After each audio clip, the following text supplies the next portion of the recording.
Hey, my friends, what's going on? Thanks for joining me today. 20 things you don't need but keep buying. First, your newspaper. I can't tell you how many people I still know that buy a newspaper at least on the weekends, but there are people who still get one every day.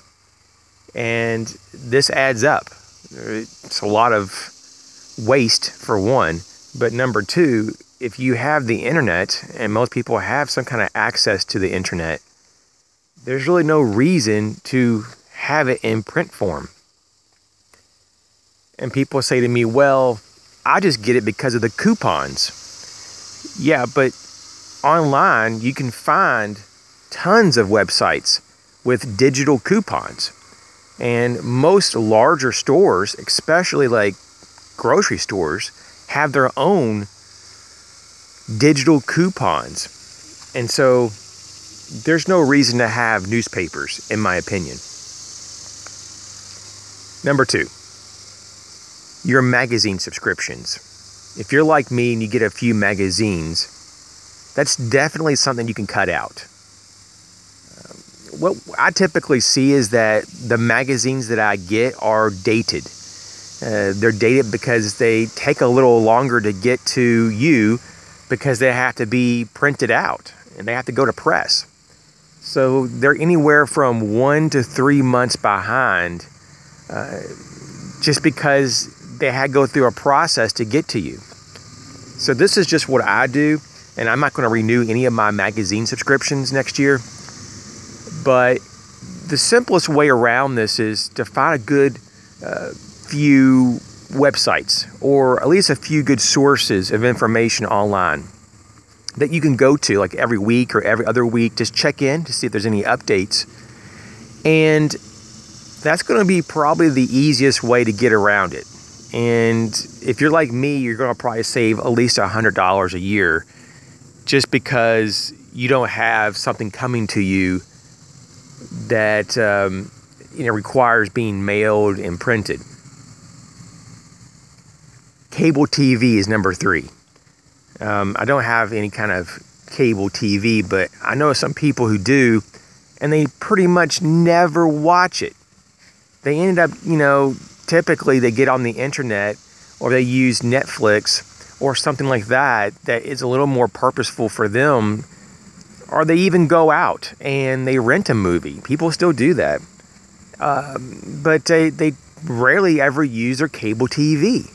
And so I think for the vast majority, unless there's some kind of special situation or case that you have, there's really no reason to get any type of cable.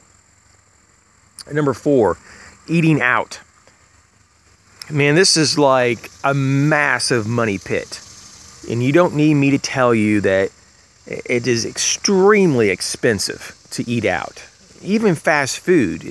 You may say, well, I just use the dollar menu.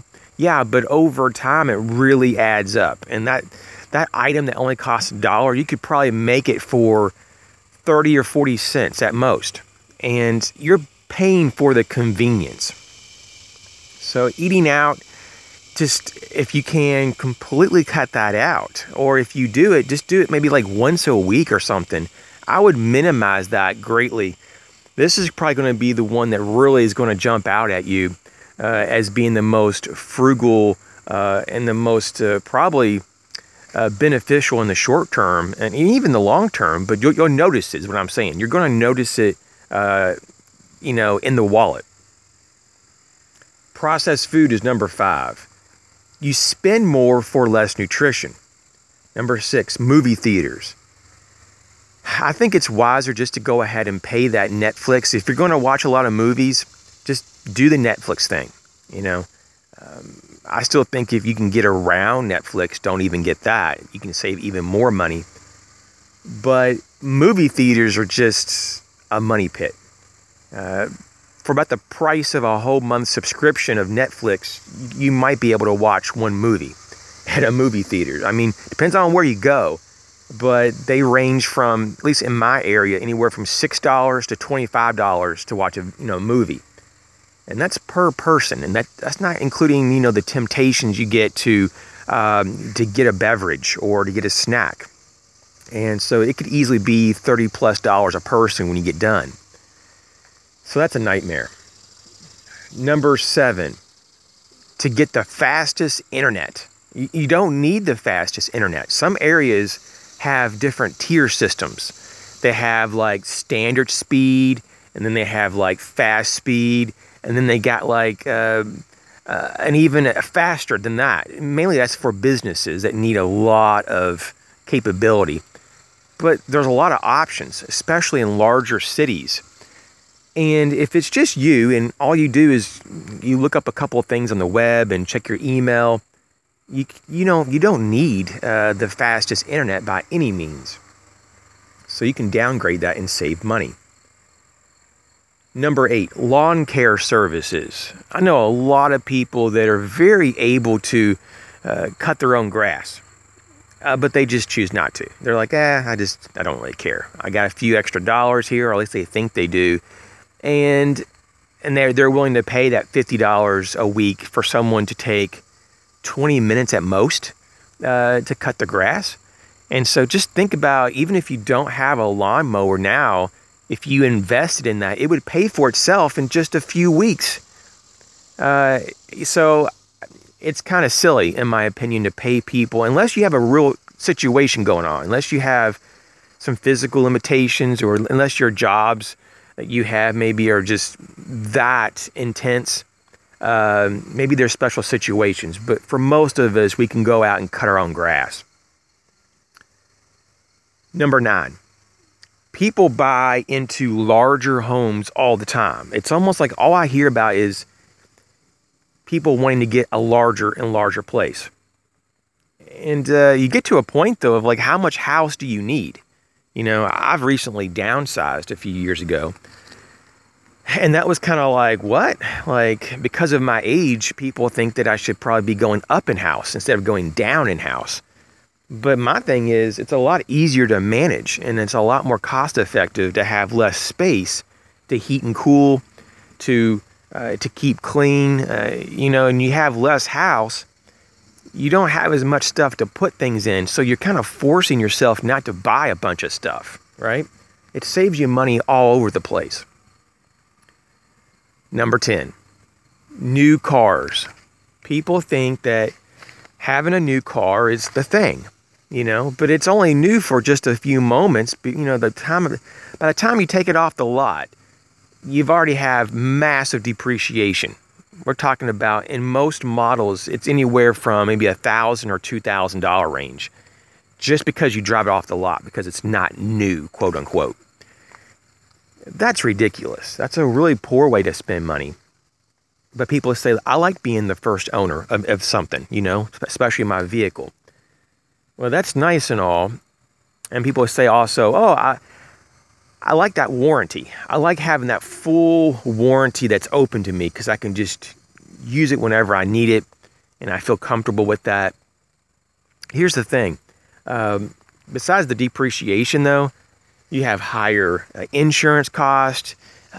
You're going to probably worry about the car more because it's in mint condition and you don't want anything to get scratched. And you're going to do all kinds of things. You're going to probably baby it, and get car washes every week. And before you know it, it's just another money pit. So this is just my rule of thumb. I wouldn't even consider a vehicle that is newer than maybe like 2 or 3 years old. By then, you got a lot of the depreciation gone, and you're starting to get into a more fair price. If you can, and you can find that one in a really good condition, something like around 5 years old is a really optimum scenario for a lot of makes and models, just because a lot of people at that particular point have just enough miles on it that it's not as attractive to most people, and so they have to discount it even further. Even though it may have 10 years left, of life in that vehicle. A lot of people look at certain things in different ways. So if a car has 40 or 50,000 miles, which is what my last car had when I bought it, but it was only like 2 years old. And it lasted like 7 years before I decided to try something else. And it was still driving, you know. I mean, I sold it locally and it's still working just fine. And that just shows you, though, that I saved like $20,000 by just getting a 2-year-old car than getting a new car. It's just insane. It was really insane. Number 11. The lights in the home. Now, I'm not against having lights on during the night on the outside, just for security reasons. I'm cool with that, within reason. But there's a lot of people who literally just keep their lights on day and night in the home.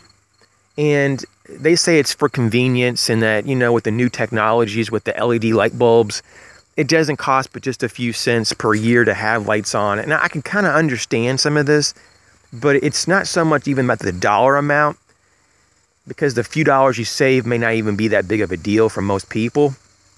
But it's the whole principle of turning things off when you're not using it. Because if you get in a habit of just use, or unlimited use of something, it's going to carry over in philosophy to a lot of things in your other parts of your life.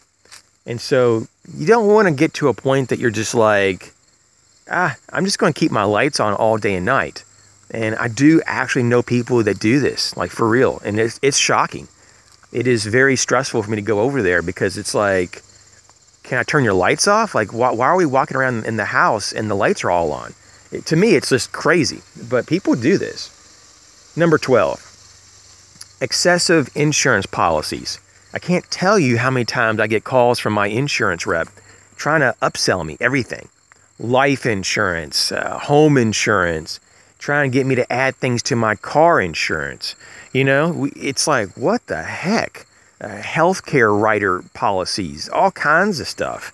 And I have enough, you know.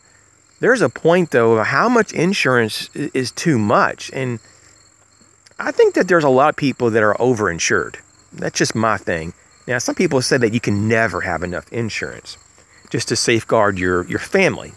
But I'm here to tell you, though, that I think there are some people who just are just a little bit overkill on this.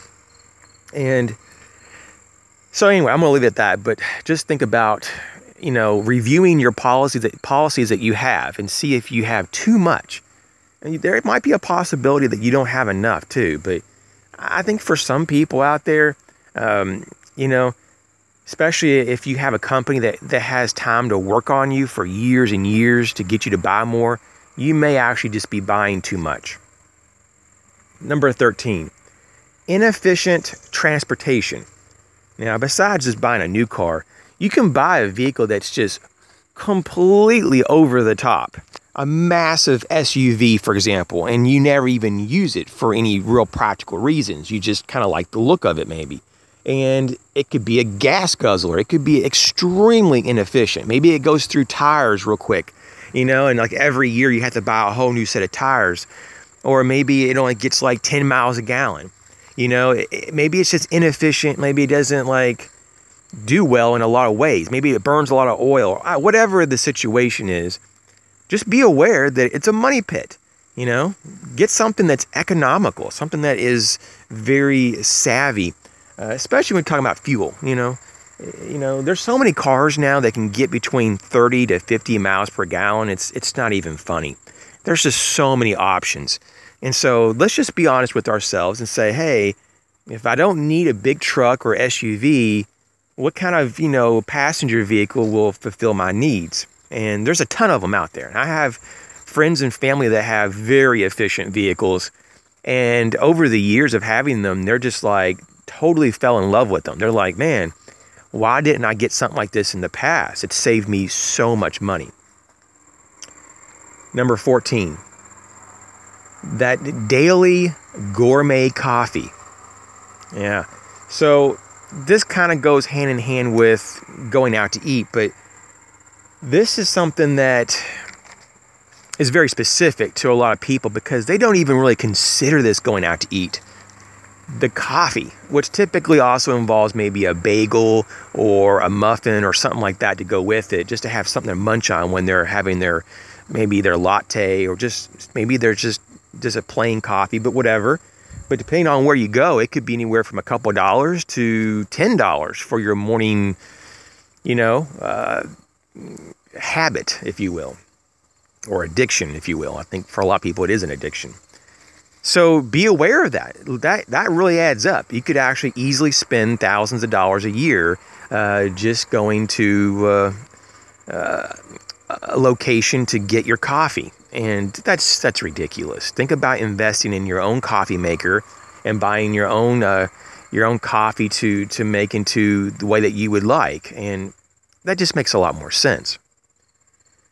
Okay, so number 15 is your designer clothing. I mean, let's be honest, guys and gals, that we don't need $50 to $100 pair of jeans, you know? I can maybe understand spending a little extra on some special purpose clothing like winter wear, or maybe if you're like constantly in the woods and you're a hunter and you need very, very durable clothing, and in a pair of jeans is not going to work for you. Obviously, you know, make the investment. But for the majority of us that just wear stuff on a daily basis just to go to work or, you know, around the house, what's the real freaking difference between a $15 or $20 pair of jeans at Walmart and an $80 pair of jeans at the mall? There's just not a lot. Maybe there's some look or design to it, but cotton is cotton. And yes, you could say, well, some cotton just seems to be thicker or softer, or maybe there's different colors you can pick from. Maybe they have different pocket configurations. Maybe they're cut different ways and they feel better on me.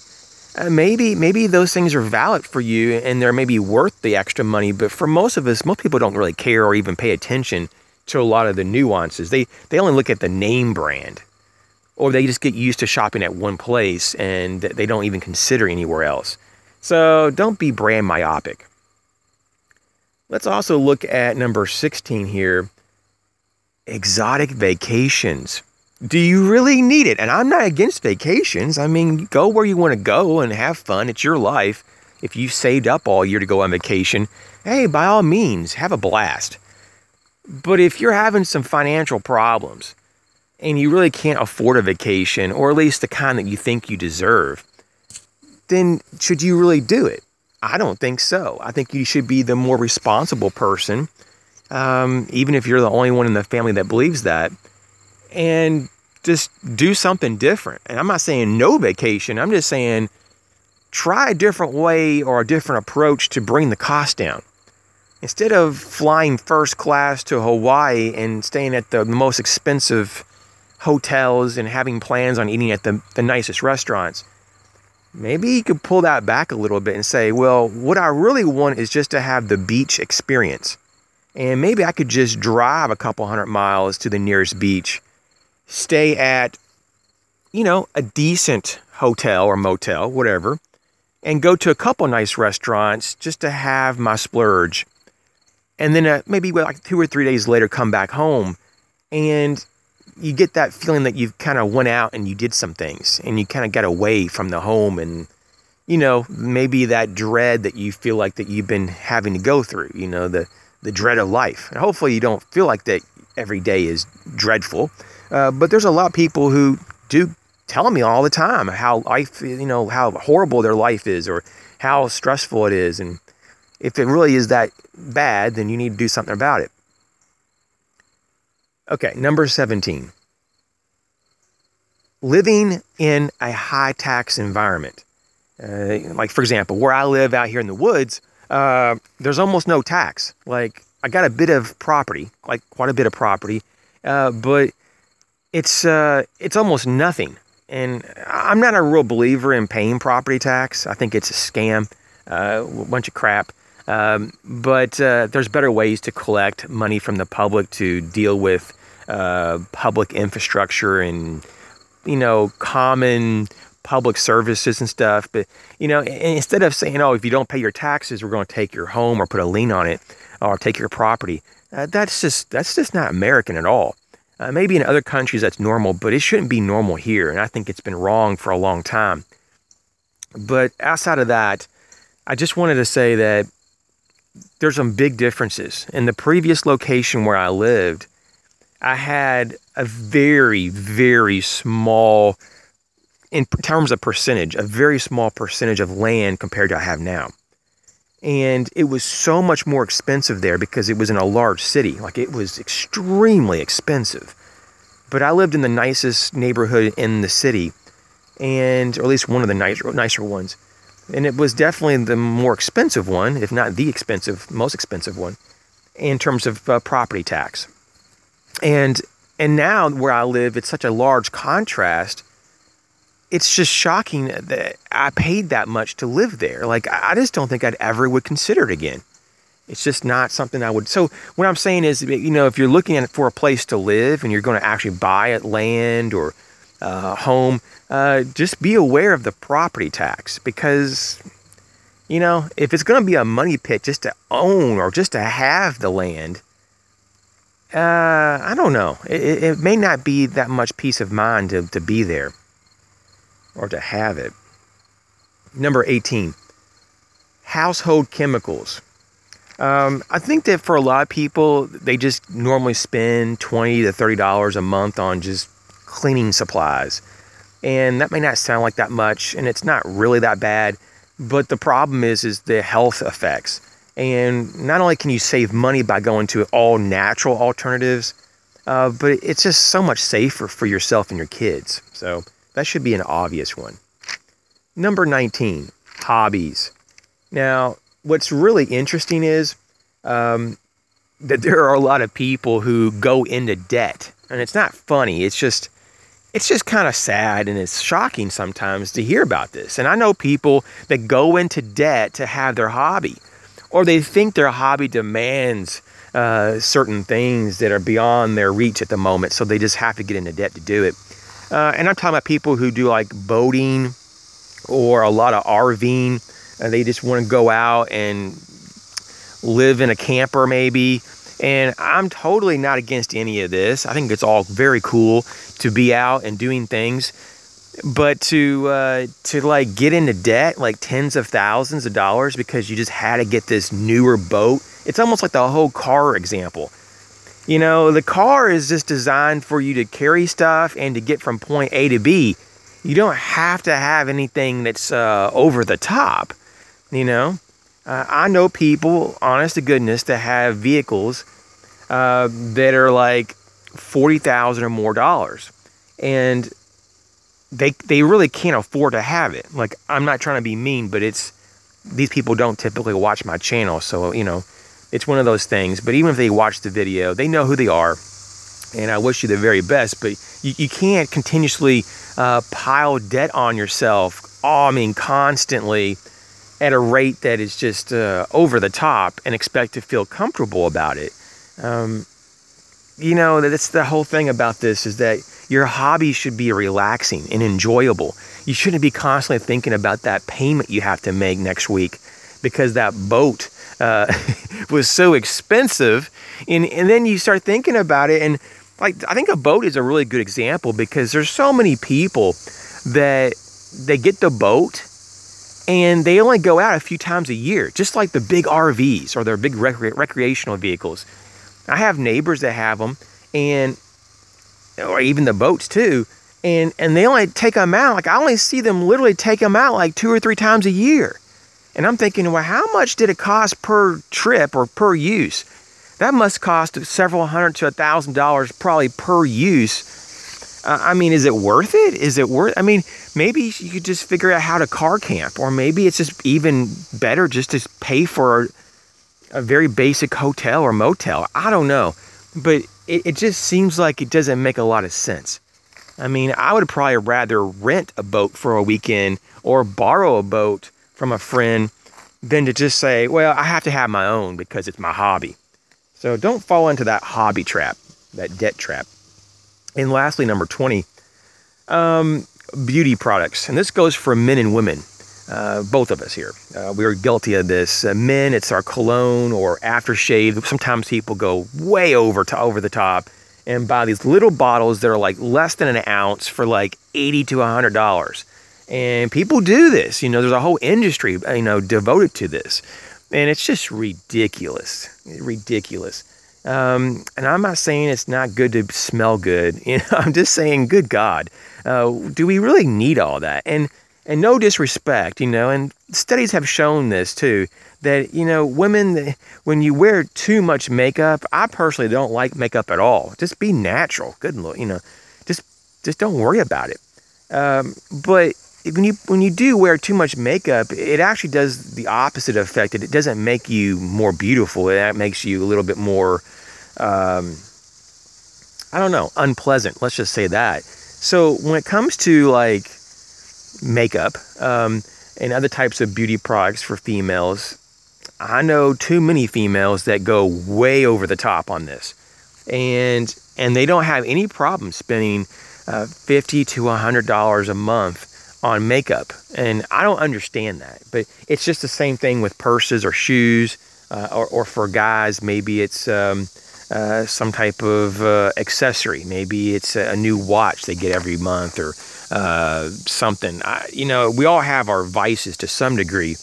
I'm guilty that I like various types of outdoor gear, and I do that as a hobby, but it also doubles as a means to be more prepared. And it also, is something that I enjoy to share with others.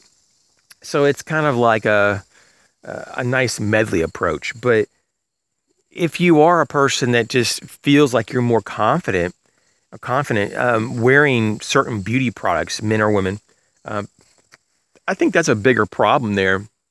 And it's not solved, obviously, by putting a bunch of chemicals and product on your face or on your body. I think when you try to hide things or mask things, that's not really something that I think is worthwhile spending my money on. I would rather go ahead and just face the music and say, hey, I don't want to use this product anymore. I don't want to smell like a beach, or mangoes, or I don't need to have red lipstick that's so red you don't really know from a distance if the person has a bloody lip or not. Or, the eyeshadow. Have you seen the eyeshadow? They're all different colors. But it's just like people are just getting those dark blue eyeshadows. And once again, from a distance, you would almost think that someone got a black eye. Like, wow, is something wrong? Like, then it's just your eyeshadow. Good Lord. Or people just getting so particular about their hair color. I've noticed that too, not so much in the country here, but when I go to the city, people are so obsessed with hair colors, and, it's like it's so bad to have gray hair or something. Like, what? It's like the natural process or the natural look of humans, it's almost being rejected by this modern lifestyle, like, or the just being a modern person. It's almost like you have to be in denial. And I'm here to tell you, you don't have to be in denial about anything. You don't need the new car. You don't need the super gigantic house. You don't need a newspaper every day. You don't have to have the fastest internet. You don't have to drive the nicest car or the most expensive car on the block. You don't have to go out to eat for every meal. You can make your own. And let's just be honest, these things are real. So I hope you enjoyed these 20 items here that you continue to buy, but don't need.